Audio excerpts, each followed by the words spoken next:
50 days to go till launch. Yes, just 50 days. Time is running out quickly, so it's time to jump into Outriders New Horizon and do these 5 things so that you are ready for the Worldslayer launch. 5. This is a bit of an obvious one, but to access the Worldslayer content, you do need a level 30 character. PCF have thrown in a character boost option, which will give you an entirely new, fresh out of the box, squeaky clean level 30 character. But I would recommend that if you are new to the game, that you start at level 1 now and play through the original campaign. Not only is it a really good campaign, backed by a solid story and some great lore that only has a few plot holes in it. Yes, I'm looking at you, Yaga, but it will also get you used to how the game plays and which class is best for you. This game is not your standard third-person looter shooter, it's more Diablo than Destiny, and I think that getting used to this before the expansion drops will make it a much better experience. Now, if you are already an Outriders veteran, then it is the perfect time to level all your characters and classes up to max level 50. We already know that the max level will be increasing to level 75 in the new content, so this will give you a great head start on the grind to come. 4. There is never enough stash space. So many looter shooters become an item management game after a while, and Outriders is no different. But I have a solution. Create a new character now. Go on.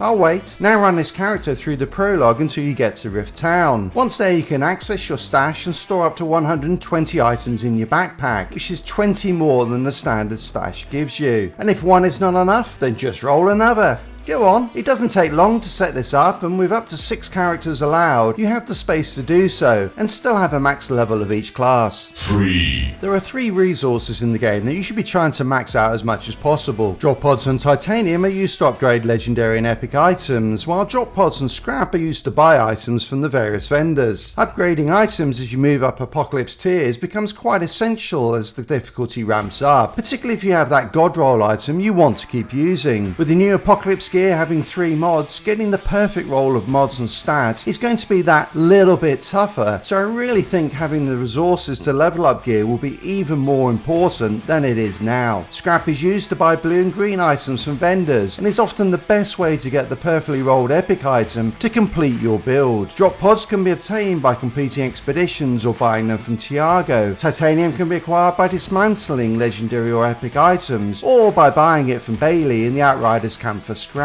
Sell items that you don't want to the vendors to build up your scrap bank. The other 2 resources in the game, iron and leather, which are used to level up all other items. These resources though are so plentiful and the gear so cheap to level, I don't think there is any need to grind for these before launch. 2.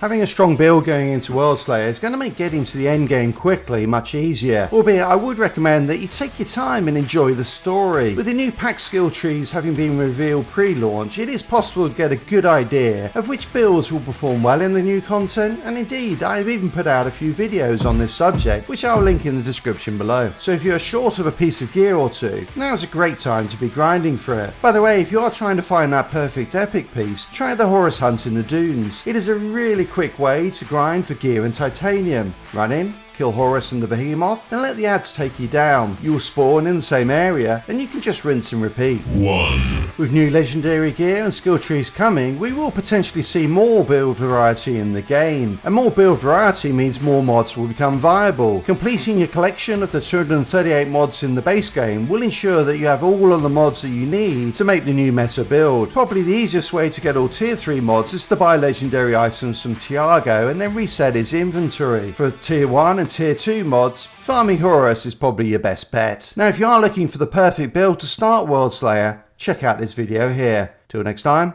casual out.